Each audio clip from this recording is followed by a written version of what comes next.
Fluoride is a Minecraft mod that adds a large amount of new content, with the most notable feature being the Sky Dimension.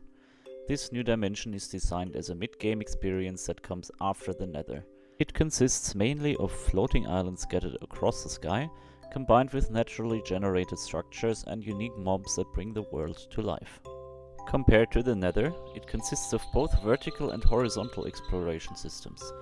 Many of the biomes have their very own flora and fauna, consist of regional goods that are required for long-term and endgame progression, and act as the key to find certain items and rewards. During the daytime, the Sky Dimension is a calm and peaceful environment that invites exploration and resource gathering. However, when the night falls, it becomes a dangerous and challenging place filled with hostile creatures and new threats. Overall, the goal of the Sky Dimension is to provide players with a fresh sense of progression and discovery beyond the Nether, using new materials, mechanics, and systems that make every step of the journey feel meaningful and rewarding. The Sky Dimension introduces a player-focused progression system that takes place after obtaining netherite. Instead of following the traditional path, players can use the resources and mechanics found in this dimension to enhance their abilities in new and interesting ways.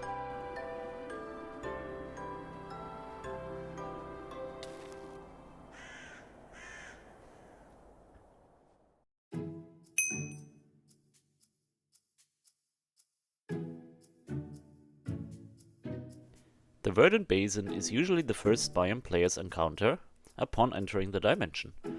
It is a lush, green, and full of life place, featuring a wide variety of animals, plants, and colorful flowers. This biome contains the majority of plant-based items and serves as the ideal starting point for gathering early resources.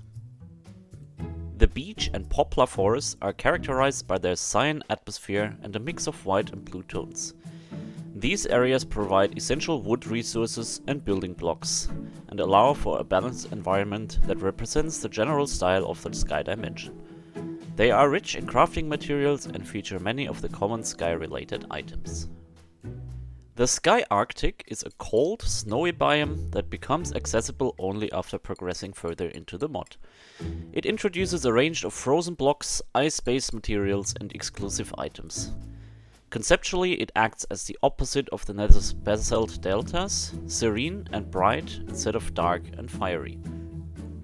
The Golden Forest stands out with its warm, golden color palette and majestic atmosphere. It is the main source of amber-based blocks and items. The biome serves as a neutral area, balancing between peaceful exploration and resource gathering. The Dust Cliffs are a rare and late-game biome, locked behind progression as well. They are hot, dry, and dangerous, but hold valuable endgame materials within their terrain. Although small in size, they are important for players aiming to complete the dimension's highest tier progression. And lastly, the Moonlit Island represents the mysterious and tranquil side of the Sky Dimension. These islands glow faintly under the moonlight, creating a calm and magical environment. They feature rare nighttime flora and materials that can only be found under specific conditions. When exploring all of the biomes named, it becomes crystal clear that the further players venture into the sky, the more they will encounter.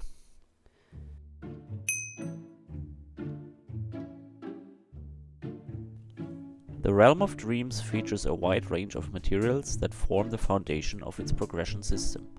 Each material has its own origin, purpose, and tier within the player's journey, from early exploration to endgame crafting. Before players even enter the Sky Dimension, they may find Pyronite in the Nether's basalt deltas. It serves as a main component for crafting fire elemental items and equipment. Its fiery nature makes it one of the earliest connections between the Nether and the sky, bridging the player's transition into mid-game content. Amber is either crafted from resin or collected along beaches in the overworld. It is a key material used to create the Amber Lighter, the tool required to ignite the Sky Portal. In later stages, it can also be used for decorative or alchemical purposes within the Sky Dimension. Nacre, also known as Mother of Pearl, can be found in mid-level sky caves. It is primarily used for crafting decorative building blocks and various special utility items. Its shimmering surface gives it a distinct aesthetic value while maintaining practical crafting uses. Rubies act as the sky dimension equivalent of diamonds. It functions both as a valuable currency and as a resource for upgrading existing tools and armor. Ruby is an essential part of player material seeking to advance beyond netherite level equipment.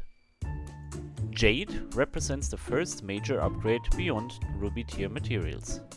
It is closely tied to nature and can be used to craft healing items and upgraded tools that enhance the player's survival and regeneration capabilities. Cryonite is a cold crystalline material found within the Sky Arctic biome. It serves as a foundation for ice elemental items and can be used to cool down netherite, transforming it into obsidian tier equipment.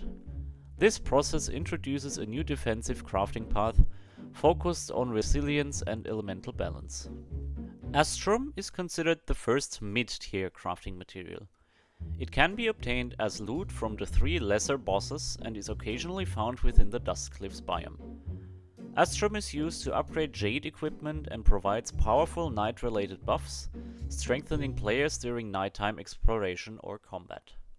Stellarite forms the basis for endgame equipment and legendary gear. It is dropped by the 3 intermediate bosses and can rarely appear as an ore in high and low altitude regions. Its properties make it crucial for late game crafting recipes that define the ultimate progression path. Finally, fluorite itself is the most advanced and refined material in the mod. It is found deep within the lowest layers of the overworld and can be used to upgrade Astrum.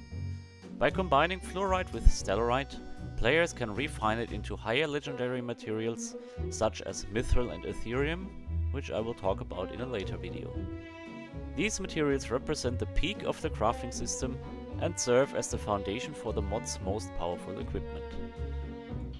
In conclusion, fluorite expands Minecraft's progression beyond the limits of the Nether by introducing a structured mid to endgame experience centered around exploration, crafting, and discovery. The Sky Dimension stands as the core of this concept, a realm filled with unique biomes, valuable materials, and challenging encounters that reward players for their effort and curiosity. By combining familiar gameplay with fresh mechanics, Fluorite encourages players to approach progression in a new way, using resources from both the Nether and the Sky to forge stronger equipment, unlock new powers, and shape their own path of advancement. Whether through mastering the Sky Arctic, gathering rare Astrum, or crafting the final Fluorite tier tools, every step in this journey offers a meaningful sense of growth.